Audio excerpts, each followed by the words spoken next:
Hey, it's Martin. This is the Night Game on New Music Monday.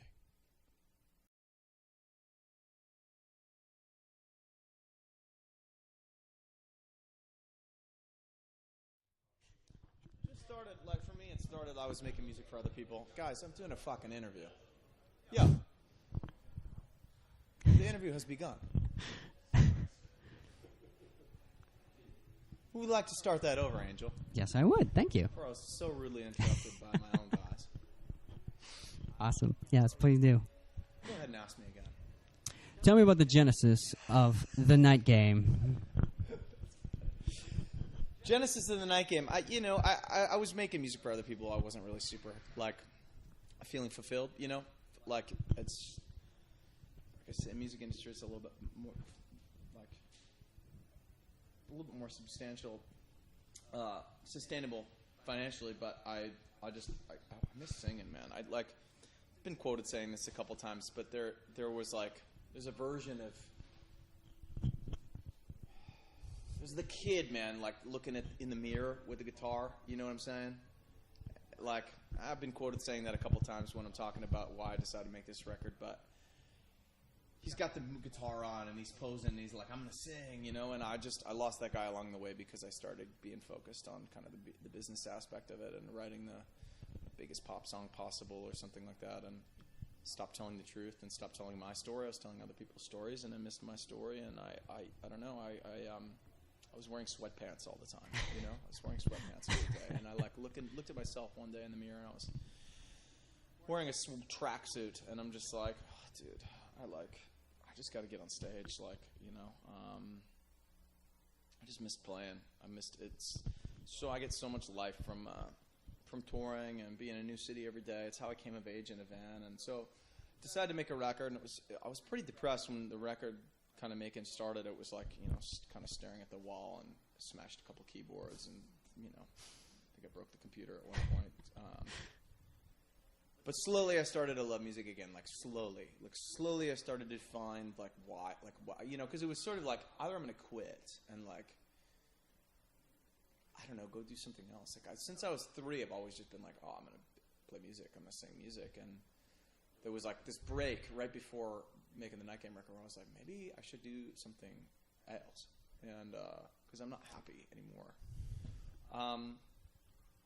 I don't know. I think the record saved it for me a little bit. It's such a long process. Been such a pain in the ass, on the, getting it right. But so happy to be back out here on tour, and finally the record's out, and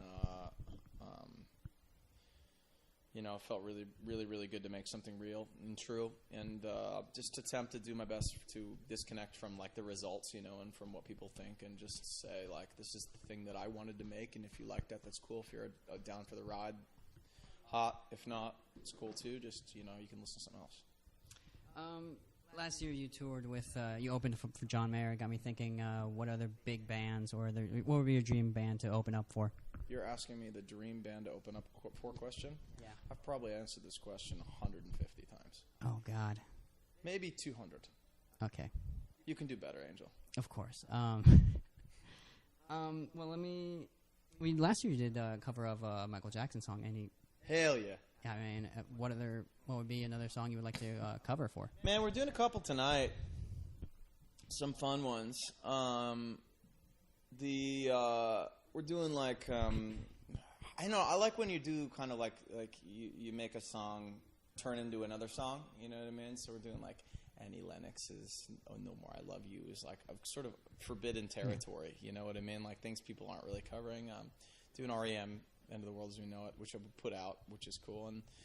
And during Once in a Lifetime, we transition into Once in a Lifetime. So by, the Talking Heads, the thing so we go into that and then back into our Once in a Lifetime, which is sort of a little bit of an homage to that. And it's fun kind of going through that. You collaborated on a lot of people on this album. Yeah.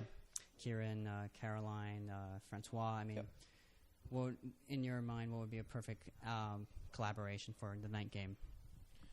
Oh man, it was good. It was a fun journey making this record with those cats. They're beautiful, and even having Gautier singing on it, and working with Caroline, and I think Frank facilitated a lot of that. I mean, I think the dream collaboration for me is always to work with somebody who does something I do not do. Something who like just completely opposite of what I do, which is like I think why the Kygo thing was really fun. I certainly do not make laptop EDM, and he does, and so it was like cool. So what's going to happen if we take this song and and do that? So I mean, I think it's just trying to find things that are outside the box and find things that are like press the boundary of what makes me comfortable. Were you trying to do this in your debut album? I mean, when I heard the album, it's like Yeah. it's all over the place. Was that? I mean, coming from a You song, think so? coming from a songwriter's perspective. Yeah. Okay. I mean, what would you?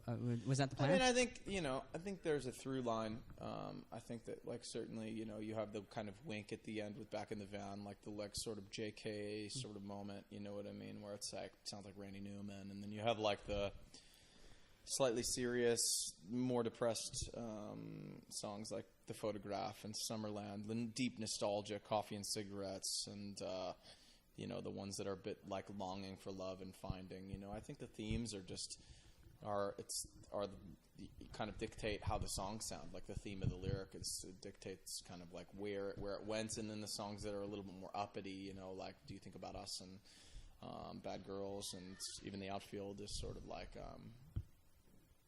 I just allowed the lyric to kind of dictate it. It was like finding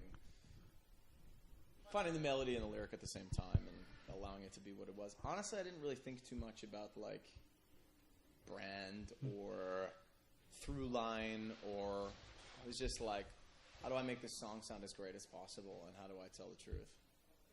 Perfect. You kind of touch on, since we're in New York, I mean, Once in a Lifetime was written in New York. I was hoping you could touch on that just a little bit. Yeah, of course. No, I in 2008 through early 2010, I lived up the street in Williamsburg, kind of just right as it was starting to, like they were putting up all the new high-rises and stuff like that, and so it was before, it was still when there was a bit of a view. There was no, like, not yet, but still Brooklyn, back then. Now it's kind of like Manhattan light or whatever, and it was still Brooklyn back then.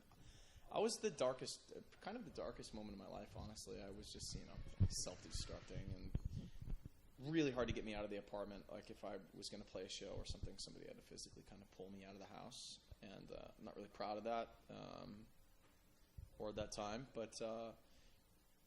I think there's a bit of New York kind of in this record, from that kind of chronicling that moment, because how much my life changed, really not just from moving, but just in that kind of like 2010 was pretty big. So it kind of chronicles that a bit in the record, and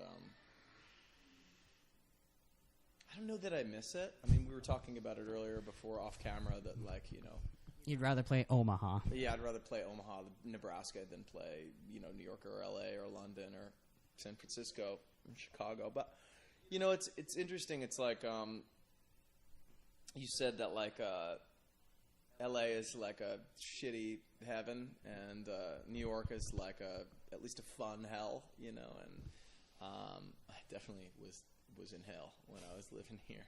I think if I did it again, I would maybe do it a little differently than I was doing it. Well, that's all the questions I have. Thank you for coming on. Angel, thanks, man. It's great to see you.